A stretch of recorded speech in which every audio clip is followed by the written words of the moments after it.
comment on les prépare à ça? Comment est-ce qu'on les prépare? En fait, ça dépend de la volonté du joueur. Parce que on va dire que 70% des joueurs qui viennent me voir au début pour un accompagnement, très souvent, c'est soit j'ai perdu la flamme, aujourd'hui j'aime plus le foot, enfin, j'ai perdu cette flamme que j'avais quand j'étais plus jeune ou au début de ma carrière, aujourd'hui je l'ai plus, ou je suis blessé, ou ben, je performe plus du tout, je suis remplaçant, je suis frustré, comment faire? Donc c'est un peu ce profil-là. On appelle ça. Bonjour à tous et bienvenue du coup pour un nouvel épisode version foot. Aujourd'hui, nous avons un invité, on va dire exceptionnel, parce que le métier qu'il fait est très exceptionnel. Pierre Armand est avec nous aujourd'hui. Bonjour Pierre. Salut Corentin, tu vas bien? Bah écoute, ça va, super et toi? Très bien. Bon, je vais te laisser du coup par une petite présentation pour que les gens du coup te découvrent. Ouais. Je Allez, suis vas-y. préparateur mental, je m'occupe depuis 2017 essentiellement de joueurs pro, donc en foot. On va dire que j'ai 80% de footballeurs et une vingtaine de pourcents d'autres sports représentés. Et, euh, et je m'occupe essentiellement de leur santé mentale, dont on va pas mal parler à tous les deux. Euh, et avant ça, j'avais un autre métier, c'était toujours de la santé, mais sur la santé physique. C'était essentiellement de la préparation physique, mais axé sur le côté santé. Et c'est aussi comme ça que je suis rentré progressivement dans la prépa mentale. Donc du coup, tu étais coach sportif et du coup, ce que j'ai su du coup en 2017, du coup, tu as changé du coup pour aller sur la préparation mentale. Ouais. Pourquoi ce changement? En fait, il y a eu deux événements dans ma vie qui sont passés. C'est qu'à l'époque, donc j'avais mon studio de préparation physique. Ouais. Pour bien contextualiser, en gros, c'était la suite du kiné. On avait des gens qui venaient pour différentes pathologies et on leur crée un programme de prévention pour qu'ils puissent continuer leur vie en fonction des limitations qu'ils avaient, qu'elles soient cardiaques, physiologiques, physiques, peu importe, ou articulaires. Ok. Et au fur et à mesure, en fait, on a commencé à encadrer différents sportifs, puis des athlètes, et des athlètes de très haut niveau. On avait accompagné notamment Quartararo quand il était très jeune, qui venait faire un peu de prépa physique l'été, puisque lui, il est niçois. Son Ok. père a son magasin juste à côté. Et en fait, ce qui s'est passé, c'est qu'à la fin de chaque séance, bah, les athlètes, ils avaient plein de questions, mais qui avaient rien à voir avec le physique. Comment je fais pour avoir plus de confiance, pour gérer mieux la pression, pour avoir plus d'estime, pour avoir moins de stress. Enfin, il y avait plein de questions qui étaient liées à ça. Et au même moment, je vivais une situation où je faisais environ un malaise à deux par jour. Et j'ai tenu pendant quasiment un an. En fait, j'étais un peu comme disait Kylian hier, dans un épuisement pro, mais je le savais pas. Et, et la bascule, le moment où j'ai choisi de quitter ce métier pour foncer vers la préparation mentale, c'est un jour où je me retrouve juste avant de prendre l'autoroute, direction Monaco. On partait en Italie avec ma femme, puisque ma femme est italienne, et j'avais mon petit derrière qui, lui, avait même pas un an. Et en fait, au moment de partir, je commence à faire un malaise au volant. Donc, j'arrive à mettre un coup de volant, je me mets sur la droite juste avant de prendre la bretelle, parce que, en fait, pour t'expliquer, quand tu prends la bretelle direction l'Italie, tu peux plus t'arrêter. Tu fais Oui. 2 kilomètres, tu peux plus t'arrêter sur la droite, c'est des ponts tout le long, tu peux plus t'arrêter. Oui. Ouais. Donc j'ai réussi à m'arrêter avant, j'ai laissé passer le malaise parce que j'avais l'habitude, je montais les jambes, enfin bref, je m'étais habitué au truc. Et on va en Italie, je me repose et je dors tout le week-end. Et en revenant, je mets l'équipe le soir et je tombe sur les nouveaux métiers du foot. Et je tombe sur prépa physique, tous les trucs classiques que je connais. Et je tombe sur prépa mentale. Je me dis, putain, c'est un métier ce truc-là. Et j'ai foncé là-dedans avec les deux trucs qui me sont arrivés en même temps. Les questions sur les athlètes qui avaient que des questions sur la prépa mentale. Et moi où je viens un événement un peu Similaire. burn-out, épuisement sportif. Et donc, je me dis, OK, allons tester aussi mes propres limites parce que là, je pense que j'y suis. Et j'ai basculé vers l'accompagnement des athlètes. Ok. Et aujourd'hui, tu sais à peu près combien il y a de préparateurs mentaux en France? On sait que c'est pas un métier qui est très connu, on va dire, dans Hmm. le monde du sport. Mais tu sais Alors, à peu près combien vous êtes? très difficile parce que tout le monde est préparateur mental. Ouais. Oui. C'est-à-dire que je le Ouais. vois aujourd'hui dans l'accompagnement des joueurs. Ben, chaque poteau qu'il a est préparateur mental, en fait. Ouais, c'est vrai. C'est vrai. C'est vrai. Mais te donner un nombre, je sais pas. Je sais que chaque année, il y a de plus en plus de personnes qui vont se former soit à l'université, soit à l'extérieur. Et aujourd'hui, Ouais. bah, tout le monde peut se nommer préparateur mental sans forcément avoir de diplôme. C'est pour ça qu'il y a une guéguerre entre l'universitaire et le reste. Et le reste. Ok. Selon toi, est-ce que le rôle de préparateur mental, il est encore plus important aujourd'hui dans le sport? Parce qu'on sait qu'aujourd'hui, il y a une hausse énorme des réseaux sociaux, l'entourage familial qui est très important, la pression que subissent les joueurs, que ça soit dans les stades ou par les clubs, est-ce que ce rôle-là, voilà, il a une importance il est encore plus important aujourd'hui qu'auparavant? Je pense que ça devient de plus en plus important. Pourquoi aussi? Parce que je trouve que la nouvelle génération a besoin de trouver un sens rapidement à ce qu'ils font.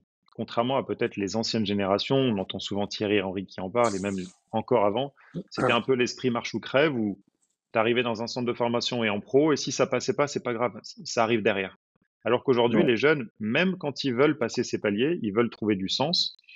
Euh, Après, ce qui est vrai, c'est que ce qui a changé, c'est l'environnement qui n'existait pas avant, l'environnement c'est vrai. médiatique, l'environnement amical, l'environnement du couple, l'environnement de la famille. Enfin, il y a tous ces environnements qui font qu'aujourd'hui, sans un accès à mieux se comprendre, ça devient difficile pour le jeune de devenir professionnel et surtout de durer. Parce qu'en fait, concrètement, qu'est-ce qu'on demande à un professionnel aujourd'hui? C'est l'entraîneur leur demande toute la journée d'être autonome sur le terrain. Soyez autonome, soyez responsable. Sauf Mm. qu'aujourd'hui, comment est-ce qu'ils le deviennent? Bah, généralement en développant un peu leur connaissance d'eux-mêmes, mais tout seul. Ouais. Tu vois, si on devait définir ce qu'est la performance, c'est le talent du mec, moins les interférences. Et le rôle aujourd'hui, je trouve, du préparateur mental, c'est ça, c'est apprendre à gérer les interférences. Quand l'athlète gère mieux ses interférences tout autour du talent, alors il performe. C'est vrai, c'est vrai. Et selon toi, aujourd'hui, est-ce que les clubs ils font suffisamment pour accompagner ces joueurs-là dans cet accompagnement-là sur la préparation mentale? Ouais, très bonne question. Euh, Je trouve qu'aujourd'hui, les clubs ont vraiment compris l'intérêt. Euh, Quasiment dans tous les clubs, bah déjà, tu as une obligation, c'est qu'il y ait des psychologues du sport dans tous les clubs. Il y a un psychologue qui Mm. est là dans le centre de formation en cas de problème, en cas de question. Donc ça, ils ont déjà cet accès-là. Après, est-ce que tous les joueurs y vont? Non. Ça reste encore un petit peu tabou. Ça se démocratise de plus en plus, hein. Les jeunes générations ont bien compris que ça allait les impacter et sûrement les aider, contrairement aux autres où c'est encore un peu complexe. Mais c'est vrai que Mm. les clubs utilise la psychologie du sport à travers un psychologue ou un préparateur mental. Quelquefois, c'est l'un, l'autre ou les deux. Ouais. Et on voit de plus en plus de staff qui viennent avec des préparateurs mentaux, qui viennent avec des psychologues du sport quotidiennement, où ils sont là avec l'équipe. Après, est-ce que les joueurs y vont?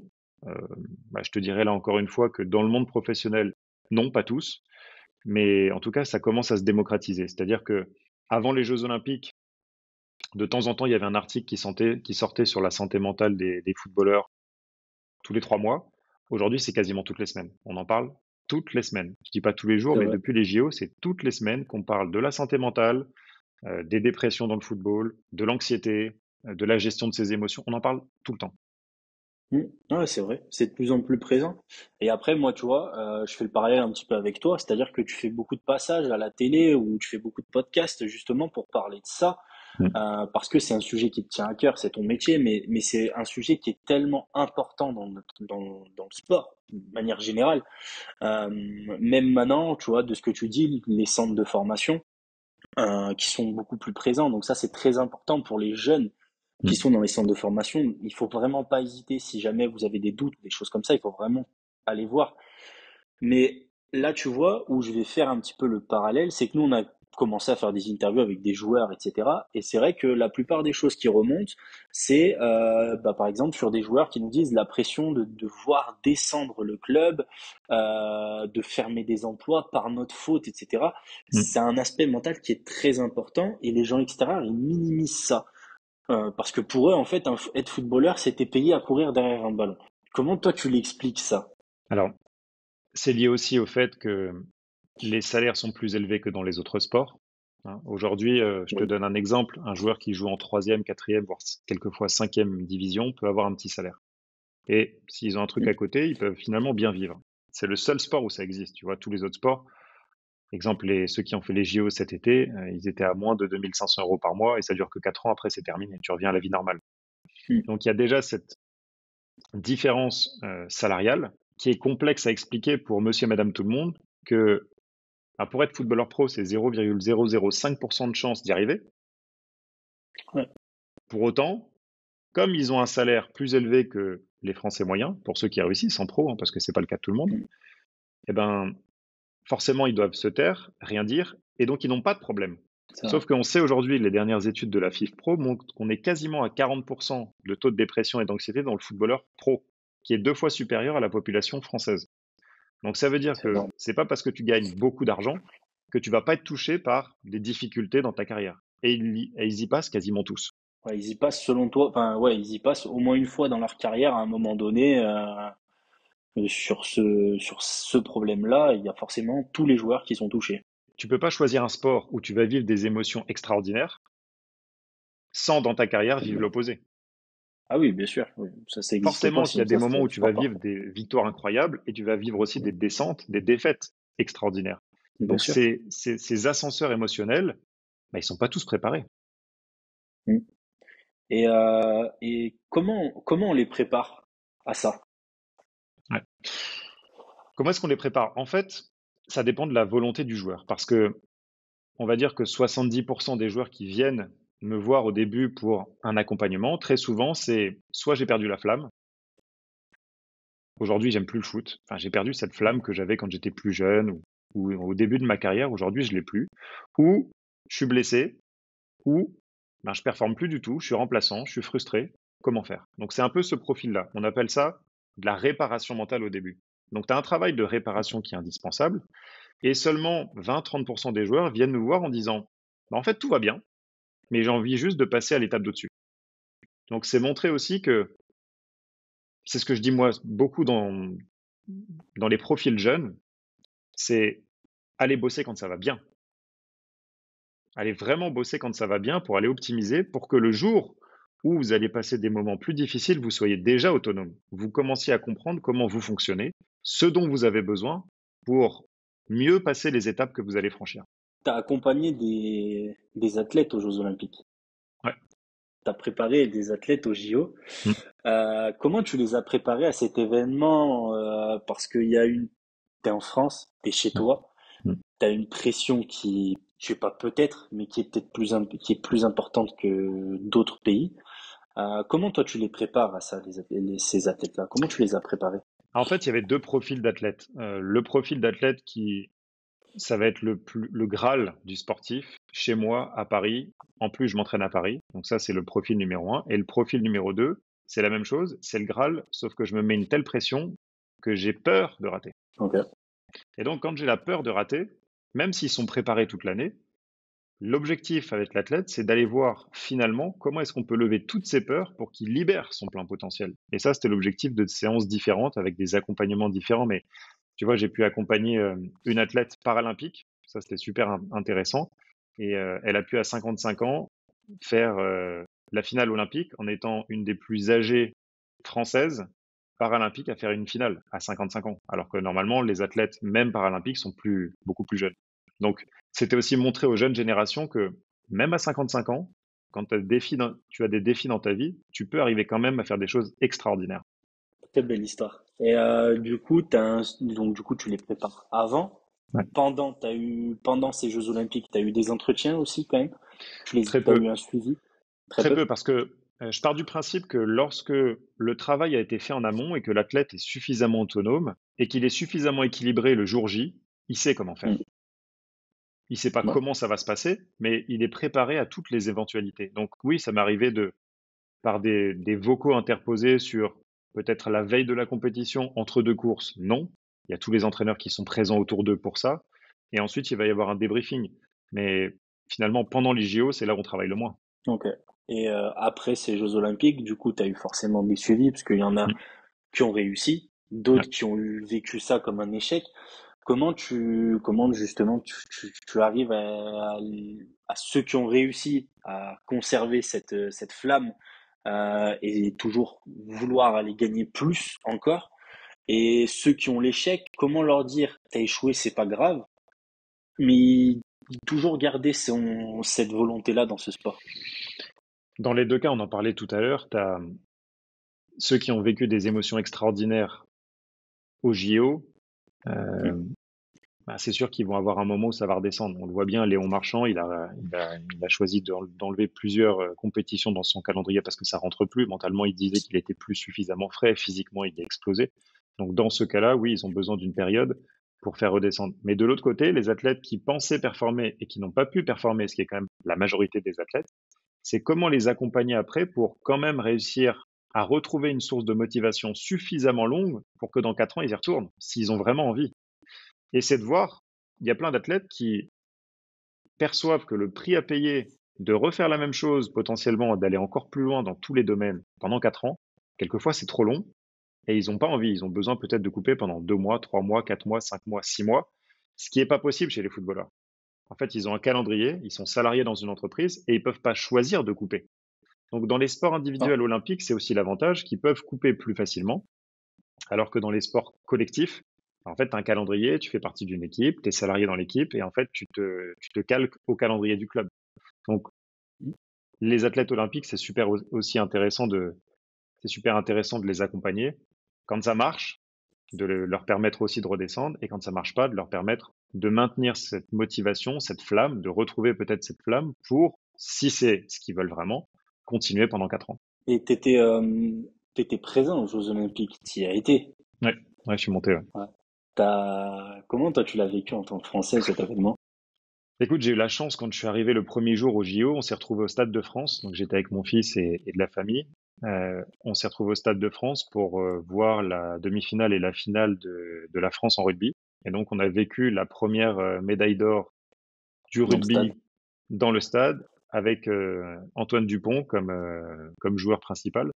Donc c'était un moment incroyable, il y avait un vrai moment de communion et je me suis dit, ah ok, ça part comme ça les JO, mais j'imagine même pas ce que ça va être les jours suivants. Et ensuite, on a fait plein de sports différents et c'était super, enfin c'était incroyable de voir ce flot d'émotions dans les enceintes à chaque fois qu'on arrivait, mais ça commençait en amont dans les métros. Donc franchement, j'ai vécu un super moment au JO et j'ai pu partager ça avec mon fils qui est un fan de sport aussi. Et ça, c'était le plus génial de partager ça en fait.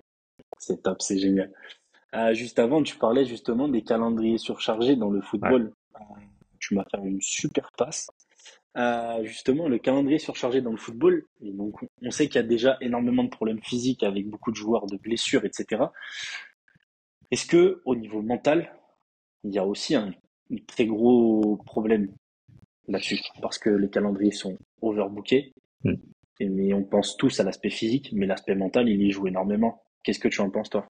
Je pense qu'on peut se poser une question de manière globale, c'est est-ce qu'un homme est fait pour maintenir un niveau d'exigence professionnelle tous les 3 jours pendant 300 jours par an, fois 15 ans de carrière, sans se péter, sans vivre de dépression, sans avoir de problème de couple, sans avoir de problème avec sa famille. Enfin, on est en train de parler de robots qui n'existent pas, c'est impossible. Mm. Donc il y a deux possibilités. Soit on continue dans cette voie-là et je pense que le taux de dépression, d'anxiété ne fera qu'augmenter, même si le syndicat de la FIFPro a de plus en plus de poids et essaye de prévenir sur ce qui va arriver, mais c'est en train d'augmenter chaque année. Donc ça, c'est la première possibilité. Ou alors, les acteurs se réunissent pour essayer de trouver des calendriers plus équilibrés ou alors des zones de compétition qui seraient plus intenses, mais avec des périodes qui seraient plus calmes et plus relâchées pour que les athlètes puissent vraiment couper. Parce que certains qui ont enchaîné les Jeux Olympiques et ensuite la préparation, ils ont pris 10 jours de vacances, mais c'est pas des vacances. Ouais, alors, il y a beaucoup de footballeurs qui disent que le foot, c'est le seul sport où t'as pas un mois de vacances, tu prends 10-15 jours, t'arrêtes début juin et début juillet, t'es déjà au travail. Et puis ça dépend ce qu'on te demande, parce que quand tu reviens de tes vacances, eux, ils te passent au scan, hein. Oui, oui, oui. Et en plus, du coup, pendant tes vacances, on va dire, t'as un calendrier à respecter pour le Oui. poids, etc. Et derrière, quand t'arrives, bah, si t'es en surpoids, bah, déjà, tu commences ta préparation. Du coup, tu vas en baver 2 fois plus que les autres. Bah, Et tu la du coup, commences pas, tu ils coupes t'envoient jamais, sur en le fait. terrain avec les jeunes. Ouais, ouais, ouais, voilà. Mais tu coupes jamais, en fait. Et il est là le problème de ce sport. Autant il est beau, autant les gens ne se rendent pas compte, mais il est très usant. La pression médiatique et la pression de l'environnement, elle est inhérente à ce sport-là. C'est le sport le plus regardé au monde, c'est le sport le plus pratiqué au monde, mais c'est donc aussi le sport où il y a le plus de déséquilibre parmi les joueurs. Et Mm. forcément que d'avoir un nombre de compétitions illimité, parce que ça fait que de se remplir chaque année, je trouve que on perdra aussi de qualité de jeu, de qualité de joueur, et on voit que le nombre de blessures ne fait qu'augmenter. Moi, il n'y a pas un seul mois où j'ai pas un nouveau préparateur physique, directeur sportif, joueur, agent qui m'appelle en disant ah c'est encore les croisés, ah merde c'est 8 mois, ah ouais. Et quelquefois, c'est le deuxième, quelquefois, c'est le troisième. Mais jusqu'à quand? Ouais, c'est ça. Puis le joueur, comment il le vit, quoi. Parce que autant tu te fais une fois les ligaments, bon, ok. Mais quand ça vient deux, trois fois, mentalement, à un moment donné, t'as une volonté de plus y retourner. Sauf cas exceptionnel, je travaille en ce moment avec un joueur qui en est à son troisième croisé, que j'ai accompagné entre le deuxième et le troisième. Il a enchaîné 2 croisés d'affilée, malheureusement. Sur son retour terrain, il a réenchaîné un troisième croisé. Sauf que lui, sa volonté profonde, c'est que bah, personne ne De lui dicte continuer. la fin de sa carrière. Donc c'est ça qui lui donne encore ce fuel et cette envie. Mais il y en a combien? Il y en a très peu. J'en connais très peu. Ouais, bah oui, t'en as très peu. Moi, on a parlé avec un joueur il y a pas longtemps, à un moment donné, il n'a pas eu honte de le dire qu'à un moment donné, le foot, c'était fini. C'était fini. Alors, c'était pas à cause des blessures, mais mentalement, il était usé. Mm. Et il a dit stop, j'arrête. J'arrête. Mais là, c'est ton corps qui te parle. Et puis ce qui est super important, c'est intéressant ce que tu dis dans le côté ils sont usés. Il y a quand même un dénominateur que je remarque, c'est que un joueur qui finit, donc il va s'entraîner tous les matins, ça tout le monde le sait. Mm. Il déjeune quelquefois au club et il fait un peu les soins, mais on va dire qu'en moyenne, il rentre entre 14 heures et 15 heures à la maison. Ok. Mais il y a combien de joueurs qui respectent, entre guillemets, ce que voudrait le club, c'est-à-dire ils rentrent à 14-15 heures et de 15 heures à 23 heures, ben, ils se reposent. Ouais, c'est pas possible. Bah, Mais il n'y sinon, a tu fais quoi de aucun ta vie? joueur, mais aucune personne ne va réussir à maintenir ça sur un an. C'est-à-dire que tu rentres chez toi, tu as toutes les frustrations de ton quotidien, de ta vie de couple, de ta vie de parent, peu Mm. importe. Et entre 15 heures et 23 heures, c'est le seul moment où généralement tu es seul chez toi, donc tu as, le temps de penser. Et plus tu penses, plus tu recontinues à être frustré de ce que tu as vécu le matin, et ça va durer un an. Mais au bout d'un an, la question se pose, moi j'ai beaucoup d'athlètes qui me disent, mais en fait je suis en train de me poser la question, est-ce qu'il n'y aurait pas autre chose que le foot? T'as beaucoup de personnes qui se posent ce genre de questions.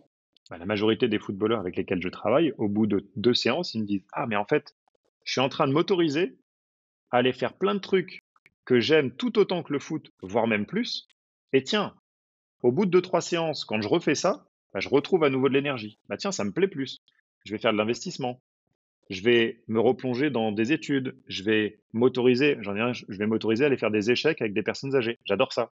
Je vais m'autoriser à lire des choses sur la restauration parce que plus tard, j'aimerais ouvrir un restaurant, etc., etc. Et en fait, plus ils vont s'autoriser à faire ce qu'ils aiment naturellement, au plus profond, parce que veut le club, parce que veut Ronaldo, eux, Mm. lorsqu'ils retrouvent ce fuel de ah mais en fait c'est profondément ça que j'aime aussi à part le foot, là ils retrouvent plus d'équilibre, plus de clarté parce que c'est moins de brouillard dans la tête continuelle. Et lorsqu'ils retrouvent cette clarté, bizarrement, ils sont plus performants. Ouais, et puis c'est aussi réapprendre à se connaître autre que le football. C'est tout le problème identitaire, c'est là-dessus que j'ai fondé ma méthodologie sur Mm. l'identité profonde de l'athlète, c'est que on leur a fait croire que quand ils rentrent dans un centre de formation, l'identité c'est d'être footballeur jusqu'à la fin de ta carrière. Et tout le reste, on leur a dit bah ça vous vous débrouillez en fait, débrouillez-vous tout seul. Mais l'athlète, pour se construire en tant qu'identité, l'identité qu'il avait à 13 ans, 14 ans quand il est rentré en centre de formation, c'est plus la même qu'à 20 ans et c'est plus la même à 25, 30, 35 ans. Mm. L'identité évolue et donc ils ont besoin de se nourrir d'autres choses pour continuer à grandir. Mm. Ouais, tu vois, dans ce que tu dis, tu vois, j'ai une interview qui me vient, tu la regarderas si tu veux, c'est celle qui est sortie vendredi, Ouais, avec un joueur, et en fait, pour te donner un peu de contexte, il y a un jour, il joue, il a des douleurs au niveau des hanches, etc. Puisque c'est un problème musculaire, etc. Il fait des étirements, et en fait, au fil du temps, ça continue. Et en fait, jusqu'au moment où ils lui disent, bah, euh, ça peut être, il y a rien à faire. Malheureusement, il y a rien à faire. Et en fait, lui nous a dit dans son interview que il se voyait pas sans le football, en fait. Il ne se voyait pas arrêter le football à cause de ça. Euh, et là, tu vois, dans ce que tu me dis, ouais, je, je vois ce que tu me dis, parce qu'on l'a vécu il y a pas longtemps avec un joueur, où il m'a dit, si jamais cette blessure, je me suis vu arrêter le foot, mais sans le football, qui je suis, en fait. c'est Il y a un énorme problème là-dessus. c'est pour moi la question fondamentale du jeune footballeur, c'est-à-dire Mm, quitter avec le foot. mm, Parce que souvent, bah, si je performe pas, je suis qui? Et si je mm, performe, ah bah, je suis un footballeur. C'est-à-dire j'ai l'identité du footballeur. Mais quand tu lui poses la question, ok, mais qu'est-ce qui te fait te lever tous les matins? Le foot, j'ai très bien compris. Mais entre 15 heures Et minuit, tu Et fais quoi de ta vie, en 23 heures. fait? Tu vas bugger sur la séance du Mm. matin tous les jours? D'être frustré parce que tu joues ou parce que tu joues pas, d'avoir la pression parce que tu joues et parce que l'autre ne joue pas. Mais qui est capable de maintenir ça de 15 heures à 23 heures? Et je te dis, quelquefois, il y en a qui qui sont à la maison à 13 heures. Oui, En fait, oui, oui, oui. ils Après, n'ont pas tous la même identité. Et puis, ils n'ont pas perçu les mêmes enfances que d'autres athlètes. Par exemple, Ronaldo, lui, quand il avait 8 ans, c'était déjà devenir le plus grand joueur de l'histoire du foot.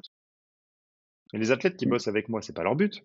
Ils cherchent pas à être 50 fois ballon d'or. Ils ont l'identité de performer dans mon sport, mais ils ont aussi l'identité d'être peut-être une source d'inspiration pour ma famille, pour mes enfants, de nourrir mes activités. J'en ai un par exemple qui est fan de manga. J'en ai un autre qui a arrêté sa carrière. Pourquoi? Parce qu'il pétait sans arrêt physiquement. Aujourd'hui, il est en train de faire toute une formation autour de la cuisine pour ouvrir un restaurant. C'est le mec le plus heureux au monde. Il joue plus. Parce qu'il y a une vraie différence entre le sport de performance et kiffer avec mes potes. C'est deux choses différentes, hein. Mais c'est vrai que oui, ce problème d'identité, il est ultra présent parce que on te conditionne, enfant, quand tu es au centre de formation, d'être footballeur pro. Mais à côté de ça, il n'y a rien. Tu sais pas ce qu'il y a.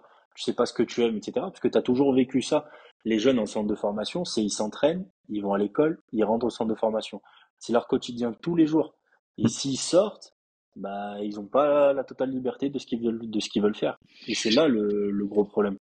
Et c'est pour ça aussi que je crée pas mal de contenu pour sensibiliser ces jeunes générations quand ils sont en centre de formation et même tous les autres. Tu vois, même sans être en centre de formation, il y a un Oui, bien milliard de sûr. gamins au monde et en France qui sont au niveau départemental ou régional et qui sont passionnés par leur sport.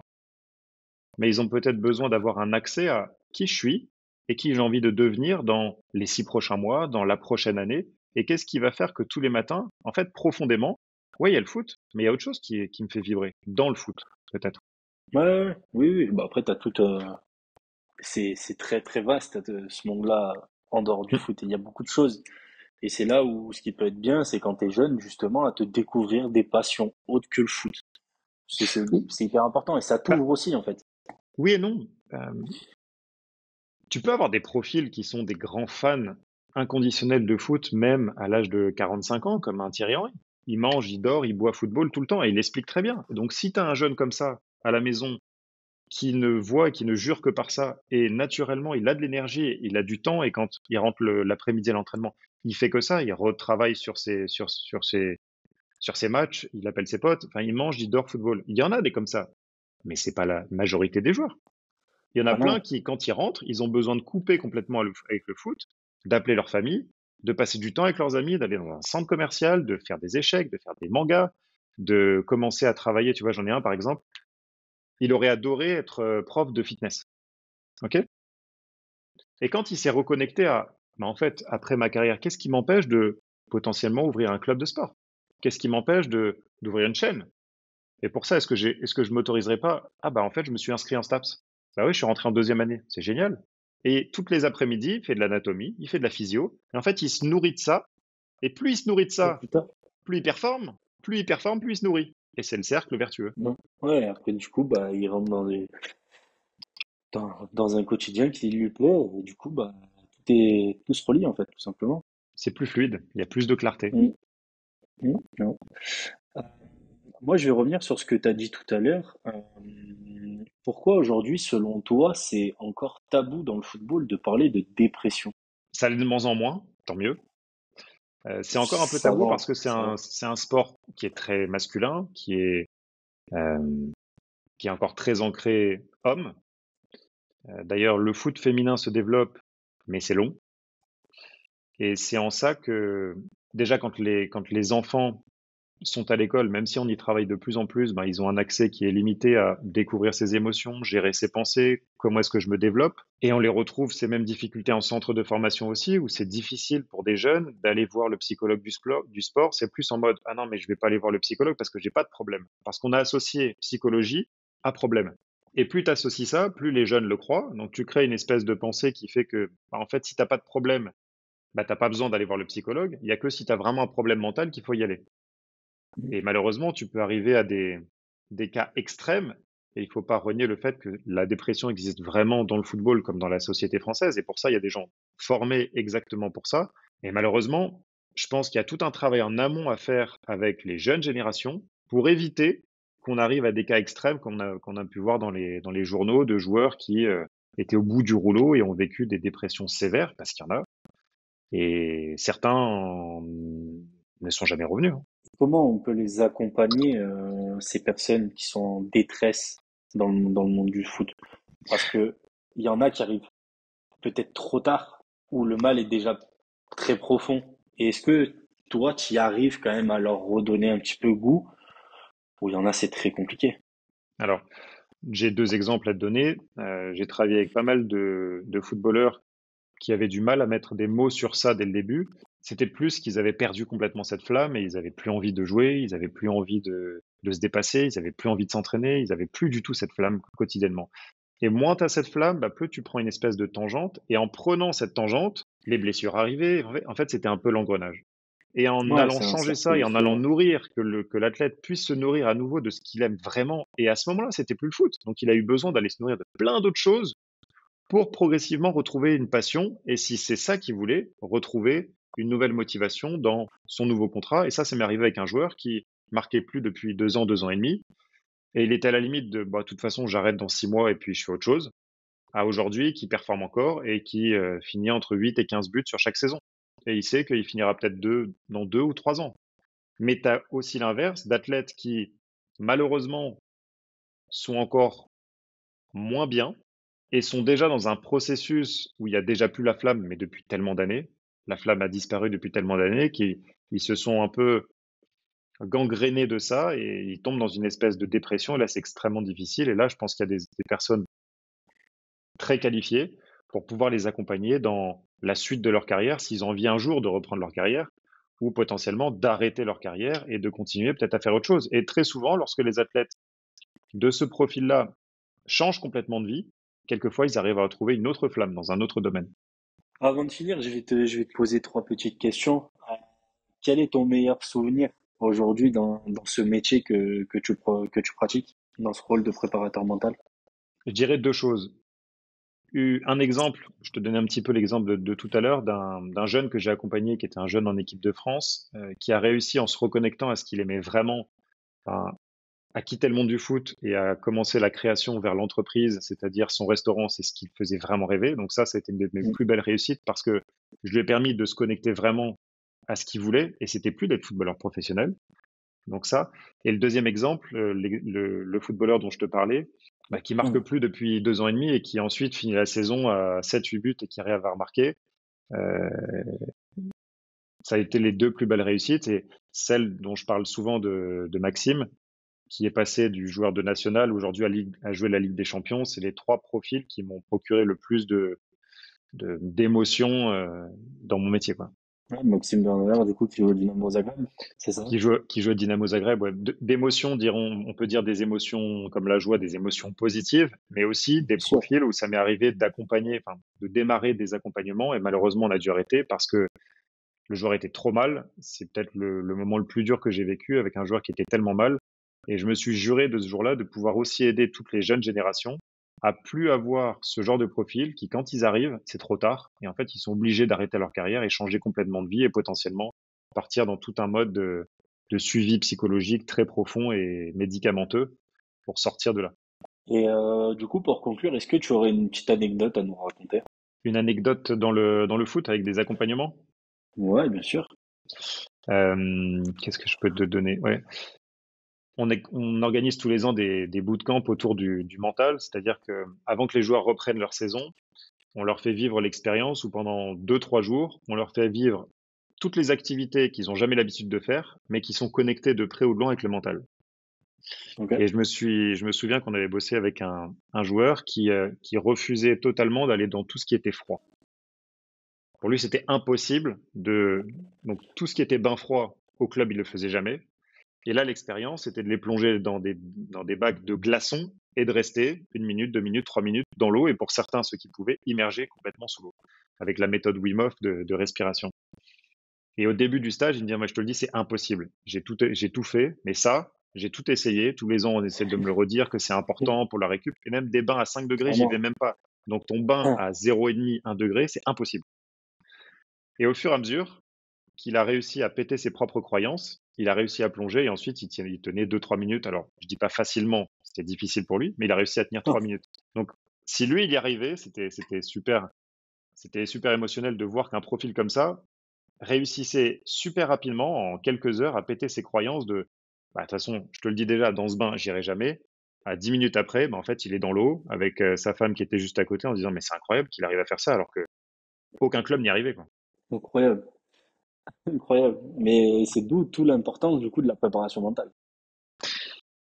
Oui, l'optimisation de la préparation mentale, puisque notre rôle, c'est de gérer, de permettre à l'athlète qui devienne plus conscient de toutes les interférences qu'il y a dans sa vie, Mm, au sens large, pas seulement de mm, footballeur, mais dans sa vie pluridisciplinaire, de toutes les identités en fait de l'humain, pas que du joueur. Et plus on arrive à lui permettre d'être plus autonome et plus responsable, finalement, les entraîneurs se disent ah mais le mec il est quand même meilleur sur le terrain. Et ouais, si tu deviens plus autonome, plus responsable, c'est ce qu'on demande aux jeunes. En fait, on demande à un athlète de 25 ans d'avoir un recul d'un mec de 55 ans qui part à la retraite. Ok, mais bon, tout seul, bonne chance, mon gars. mm. Ouais, c'est clair. Est-ce que tu aurais un dernier petit mot avant qu'on clôt cette belle interview? Un petit mot du coup pour tous nos jeunes footballeurs qui nous regardent ou quoi que ce soit? Mm. Dis-nous tout. Je pense que pour tous les jeunes qui nous regardent, c'est d'apprendre à mieux comprendre comment chacun fonctionne et de pouvoir nourrir au plus profond de chacun ce qui fait sens quand tu te lèves le matin. Si c'est le foot, les échecs et euh, promener mon chien, mais que tu essayes de suivre le rythme de Ronaldo en mode foot, matin, midi, soir, forcément que si ça fait 3 ans que tu es blessé, il y a peut-être une raison à ça. Donc de suivre d'abord vos propres ressentis et ce qui est vraiment naturellement important pour vous, parce que Mm. j'appelle ça la raison d'être. Plus tu vas suivre ce qui est naturellement important pour toi, plus tu sais en fait performer. L'athlète, l'homme, sait naturellement performer quand il est équilibré là-dedans. Mais à partir du moment où il y a un déséquilibre, bizarrement, c'est là que l'athlète arrête de performer, qui commence à vivre de la frustration, qui commence à vivre de l'anxiété, qui commence à être angoissé le soir, etc., etc. Et en fait, il tombe dans un cercle vicieux. Donc, Ok, ce serait vraiment ça d'apprendre à se connaître d'abord pour performer ensuite. ok. On va finir du coup sur cette belle phrase. Merci. Pierre, merci beaucoup pour cette belle interview et merci pour Merci, ce Corentin. magnifique passage.